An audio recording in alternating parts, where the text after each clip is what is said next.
Pozdravujem všetkých u nového videa. Tentokrát som sa pozrel do bývalej detskej nemocnici so zaujímavou minulosťou. Na toto miesto som sa vrátil po tretíkrát a konečne sa mi to podarilo aj natočiť. Vstup bol cez toto rozbité okno. Vonku čakal na mňa kamarát, čakal na vhodnú príležitosť. Okolie je totiž dosť frekventované. Tí, ktorí sa pohybujú v urbex kruhoch, budú určite poznať toto miesto.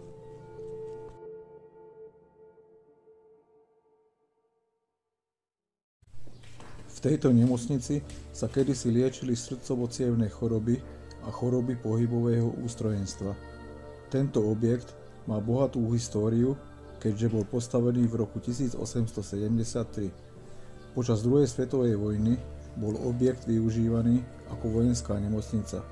V 60. rokoch bola táto budova vyhlásená za národnú kultúrnu pamiatku. V roku 2022 boli plány na jej rekonštrukciu. Možno, kým toto video bude verejné, sa už práce začali, alebo budova bude ešte v horšom stave. Zábery som nakrúcal v máji 2022. V akom stave je budova, môžete vidieť v nasledujúcich minútach.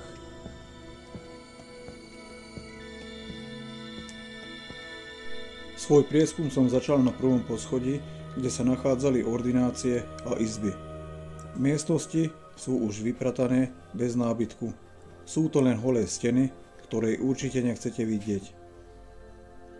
Na každom poschodí boli spoločné sociálne zariadenia. 2 záchodové misy pre chlapcov a 2 pre dievčatá. Miesto v minulosti pôsobilo určite depresívne, keď vidím na oknách tieto mreže.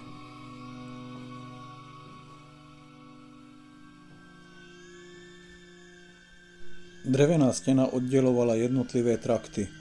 Všimnite si, že všetko je zdevastované vplyvom počasia, len záslony sú akoby nepoškodené.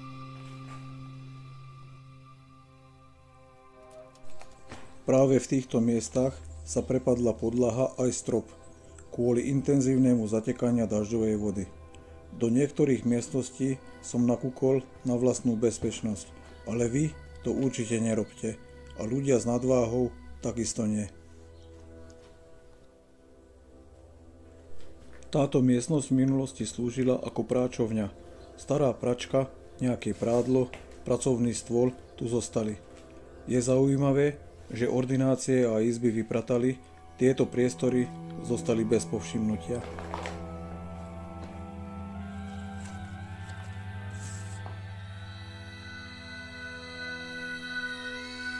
Budova má 4 poschodia. Niekedy tu fungoval osobný výťah. Ostatné poschodia sú v omnoho horšom stave, ale k tomu sa dostaneme trošku neskôr.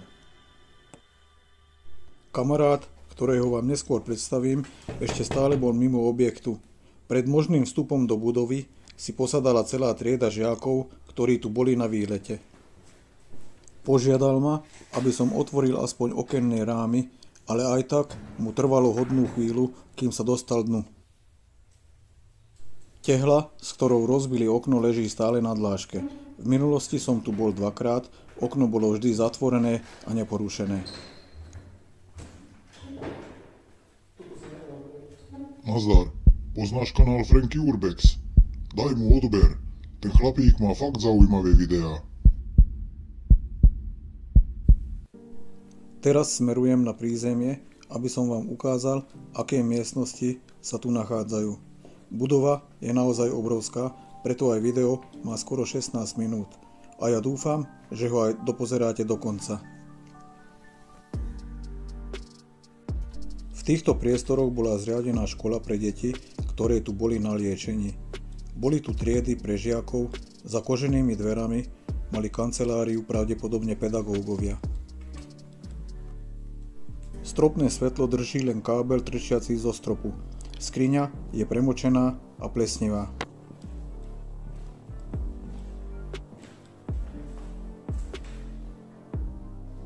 Obrovské zabudované skrine v tých časoch boli vyrobené ešte z masívneho dreva. Na prvý pohľad vypadajú byť, že sú ešte v poriadku. Koľko tu bolo tried a koľko tu bolo detí, neviem si ani tipnúť.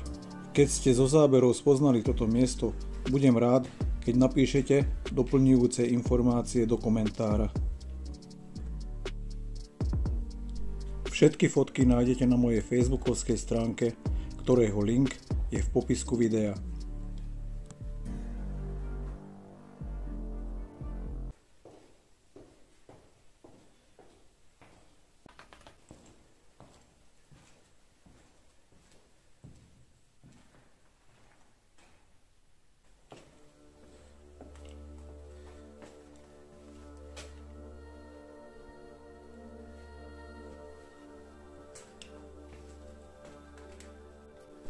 O podlažie nižšie boli takisto nejaké miestnosti. Bola tu nejaká rehabilitácia, aspoň toto bolo napísané na štítku na dverách.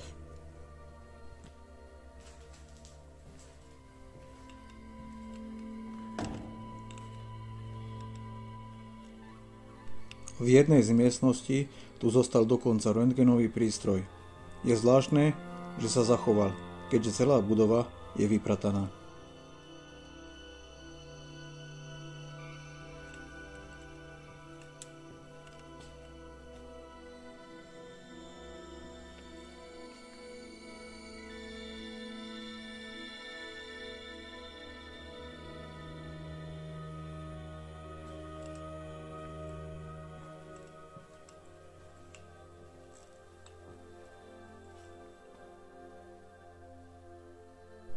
Bolo tu teda RTG pracovisko.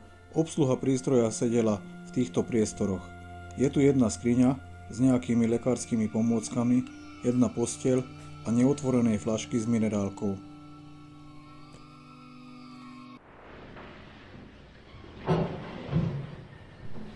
Kamarát sa konečne dostal do budovy, lenže na poslednú chvíľku si to rozmyslel, ale predsa som ho len nahovoril, že je toto miesto veľmi zaujímavé.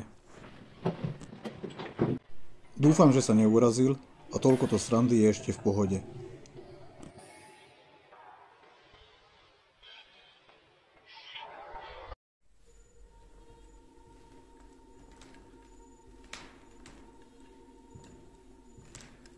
V tejto väčšej miestnosti so zrkadlom bola rehabilitácia chorých na pohybové ústrojenstvo.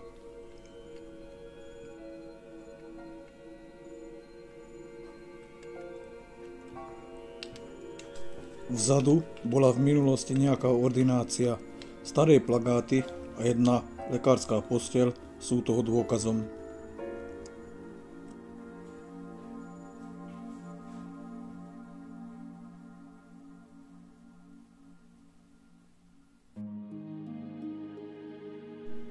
Tento šuhľaj, ktorý je tu dneska so mnou, je vášnivý rádio TV amatér, ktorý si už zahral vo filmoch z prostredia ruskej mafie. To je on, čo si myslí, že slovenské Komárno leží v Maďarskej republike.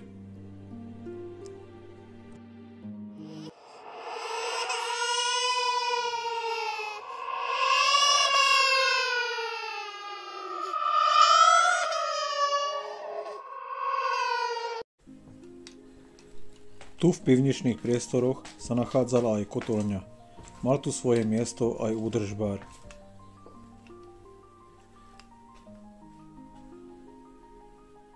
Na drevených regáloch zostali nejaké číselné označenia, zrejme izieb a nemocničných postelí.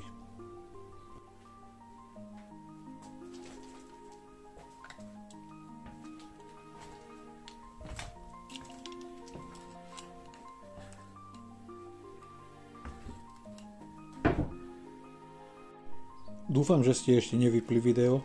V nasledujúcich minútach vám ukážem jednotlivé podlažia. V tejto maličkej miestnosti bola učebňa anglického jazyka. Z druhej strany steny vidím rad pootváraných skriniek. Tu zase fungovala niekedy žehliareň.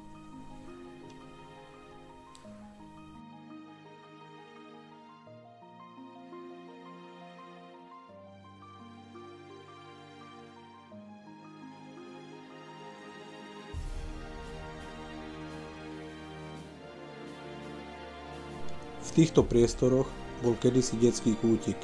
Po hračkách sa zľahla zem. Je tu jedna miniatúrna vaňa a sú tu odložené nepotrebné umývadlá.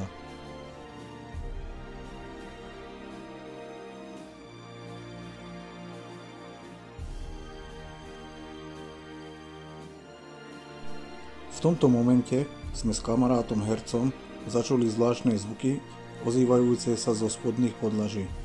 Dvaja chlapíci, zrejme investor a správca, sa dohadovali na škodách, ktoré vznikli, nakoľko v posledných rokoch bola údržba budovy dosť zanedbaná.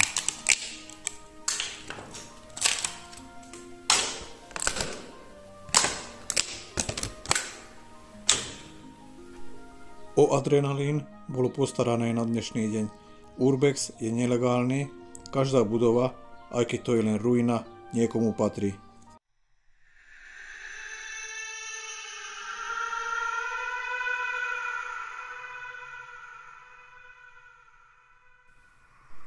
Sme o jedno poschodie zase vyššie. Nad vstupom do výťahu visí obraz. Je celkom prehnitý. Už sa nedá rozoznať, čo znázorňoval. Šlapem po opadanej omietke, aby som nazrel do jednej z izieb. Tu zostal nejaký nábytok. Pri vypratávaní objektu radšej tieto veci nechali na svojich miestach. Nemohli vedieť, kedy sa to celé zrúti.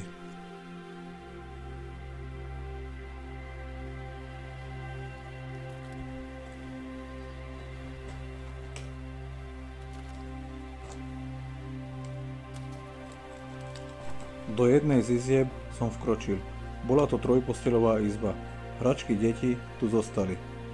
Koberec je celý premočený. Cítim, ako sa podlaha prehybuje pod mojou záťažou.